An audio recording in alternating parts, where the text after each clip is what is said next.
Welcome back to our YouTube channel में आपका स्वागत है।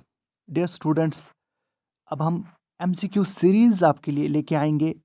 पहले हम इंडियन हिस्ट्री से रिलेटेड 500 एमसीक्यूज आपके लिए कराएंगे, जो कि आपका जेके पीएसआई का भी सिलेबस में है।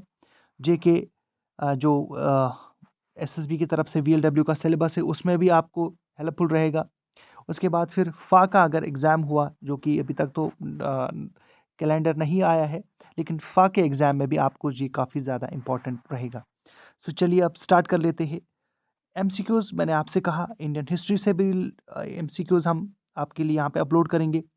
इंडियन पॉलिटी और इंडियन जियोग्राफी के भी एमसीक्यूज़ हम आपके लिए अपलोड करेंगे।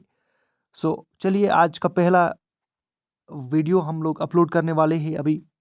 सो ये पहला question, which of the which among the following acts had introduced federation and provincial autonomy. देखिएगा, आपका जेके या जिस भी एग्ज़ाम में आप लोग अपियर होना चाहते हो, आपकी प्रिपरेशन ज़बरदस्त होगी, ये तो पता चल चुका है, क्योंकि आपने एक एग्ज़ाम तो दिया हुआ है और उसके बाद जो जेके पीएसआई का आपने एग्ज़ाम दिया हुआ है। अगर आप चाहते हो कि आप अपना स्कोर जो है वो नीचे कमेंट बॉक्स में ज़रूर हमें बता दीजिएगा कि कितने आपके कमेंट, कितना स्कोर आपका रहा आउट ऑफ दीज एमसीक्यू जो हम लोग आपके सामने अब ला रहे हैं। ज़रूर अपना कमेंट बॉक्स में स्कोर मेंशन कर लीजिएगा कि कितने आपके ठीक रहे। विच among the following acts had introduced federation and provincial autonomy. इसका जो सही आंसर है गवर्नमेंट ऑफ इंडिया एक्ट 1935। उसके बाद फिर ऑल इंडिया क्वेश्चन सेकंड आपकी नज़र आ रहा है। All India trade union Congress was founded in, किस साल में इसको फाउंड किया गया था? So it was founded in 1920। उसके बाद फिर question number 3, consider the following statements. आपको कंसिडर करना है। Hyder Ali started his career as a soldier and served the Mysore state. इसका जो सही आंसर है वो है सी का आंसर रहेगा, यानी सी रहेगा इसका आंसर। यानी जब हैदर अली ने अपना करियर स्टार्ट किया तो उसने as a soldier career start किया। उसके बाद फिर ये क्वेश्चन था।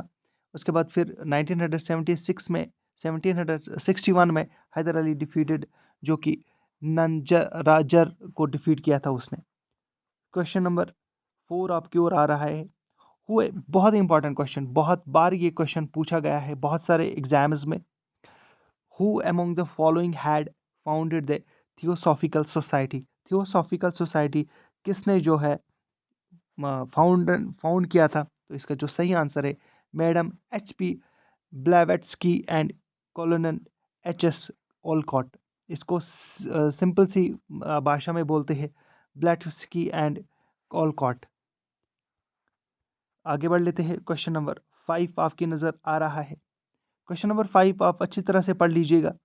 Which among the following, which of the following acts had given the right to the members of the council to ask questions?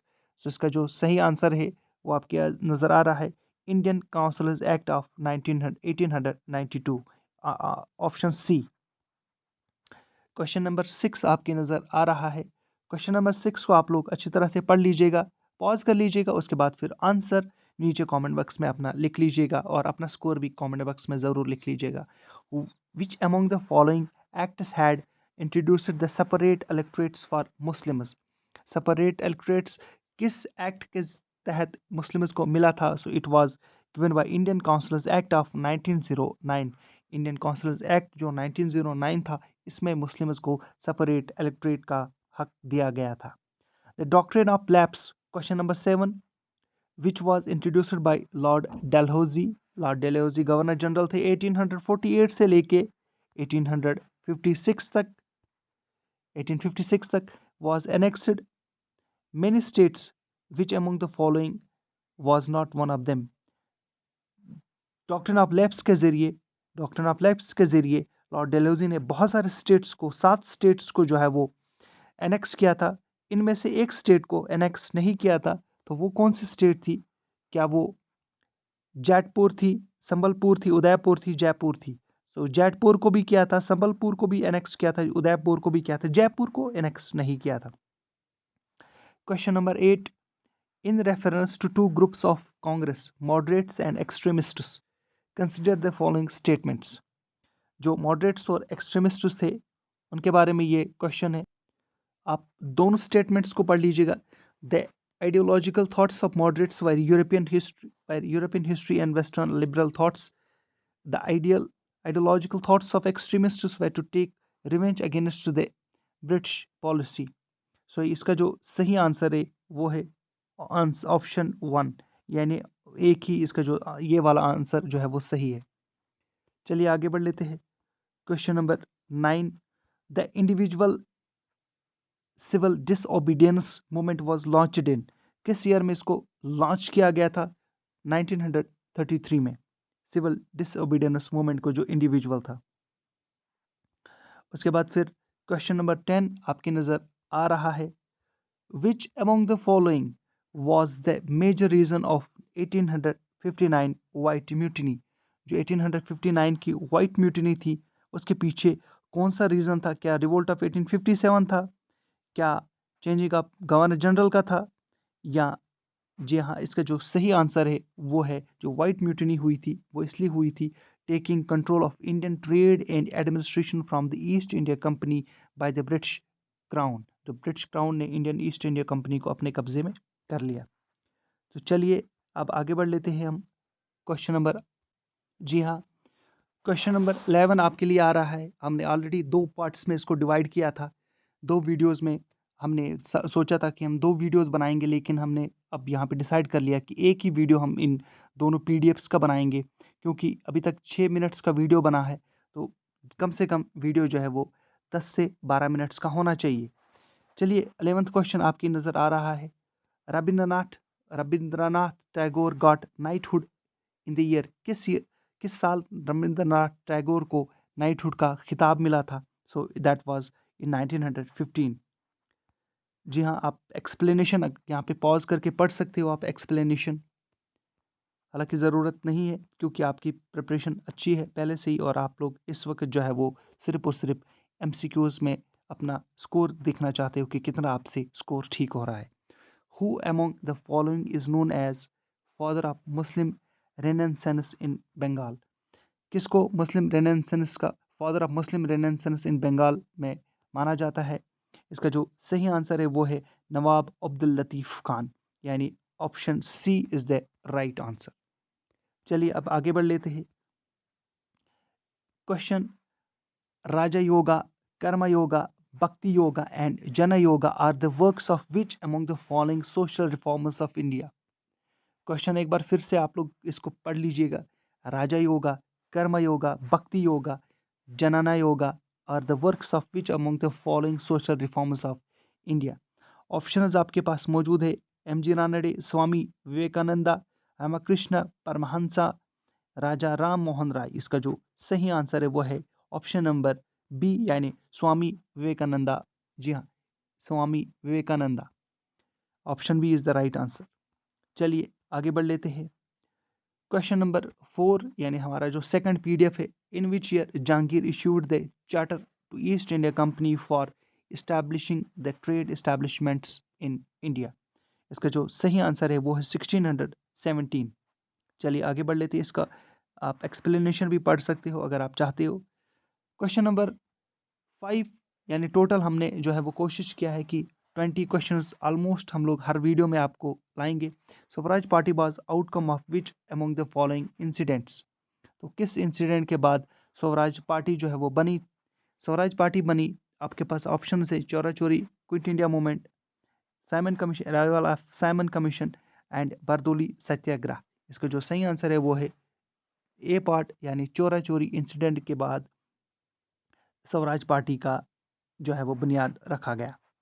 Question number 6, who among the following was who among the following was commander in chief India between 1902 and 1909, noted for large scale reforms, the greatest of which was the merger of the three armies of the presidency into a unified force.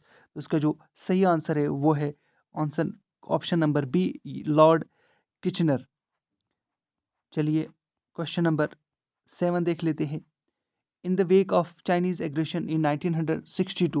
चलिए अब ये question देख लीजिएगा, ये question important है इसलिए मैंने वो पिछला जो क्वेश्चन हमने स्किप किया उस क्वेश्चन को। The main objective British British developing India railway system was to facilitate the traffic between, किस लिए इन्होंने किया था, ताकि जो इसका जो सी ऑप्शन है, source of raw material and production centres. Question number second question अब इसके बाद, यानी during the reign of which viceroy Queen Victoria declared as Kesari Hind. आपके पास ऑप्शन है Mayo, Brook, Lytton and Ripon. So इसका जो सही आंसर है वो है लॉर्ड नॉर्थ ब्रूक। चलिए अब आगे बढ़ लेते हैं। Which of the following committees, जी हाँ ये काफ़ी इंपॉर्टेंट है, इसको आप लोग अच्छी तरह से देख लीजिएगा। Which among the following committees commissioners during British India were related to education, कौन सा एजुकेशन के रिलेटेड कमिश्नर्स बनाए गए थे? Sargent plan, MacDonald commission, Fraser commission, Hartog committee. So इसका जो सही आंसर है वो है option 1 and 4, Sargent plan and Hartog committee. यहाँ पे आप लोग इन प्लान्स को देख सकते हो। वुड्स डिस्पैच लॉर्ड डलहौजी के टाइम पे 1854, ये एजुकेशन के रिलेटेड था। हंटर कमीशन ये भी एजुकेशन के रिलेटेड था। उसके बाद फिर रेले कमीशन ये भी एजुकेशन के रिलेटेड था। और सैडलर कमीशन ये भी एजुकेशन के रिलेटेड था, जो कि लॉर्ड चैल्मसफोर्ड उस वक्त के वाइसराय थे। हार्टोग कमीशन 1929 में लॉर्ड इरविन इस वक्त के गवर्नर जनरल थे। उसके बाद फिर सार्जेंट प्लान लॉर्ड वेवल के टाइम पे आया था। चलिए अब आगे बढ़ लेते हैं। Which one of the following places did Kanwar Singh A prominent leader of the revolt of 1857 belong, किस इलाके से ताल्लुक रखता था कन्वर सिंह? तो ये थे बिहार से ताल्लुक रखते थे। ऑप्शन ए इसका जो है करेक्ट आंसर है। आज का last question, which act provided some share to Indians in the administration of their country. बहुत ही इंपॉर्टेंट क्वेश्चन है, इसको ध्यान से पढ़ लीजिएगा। Which act provided some share to Indians in the administration of their country. इसका जो सही आंसर है वो है charter act of 1833। Thank you very much. आप वीडियो में बने रहे, वीडियो को शेयर कर लीजिएगा अपने दोस्तों के साथ और चैनल को सब्सक्राइब करना मत भूलिएगा। आप हमारे टेलीग्राम चैनल पे भी ज्वाइन कर सकते हो। टेलीग्राम चैनल का नाम है dream high academy. Thank you very much.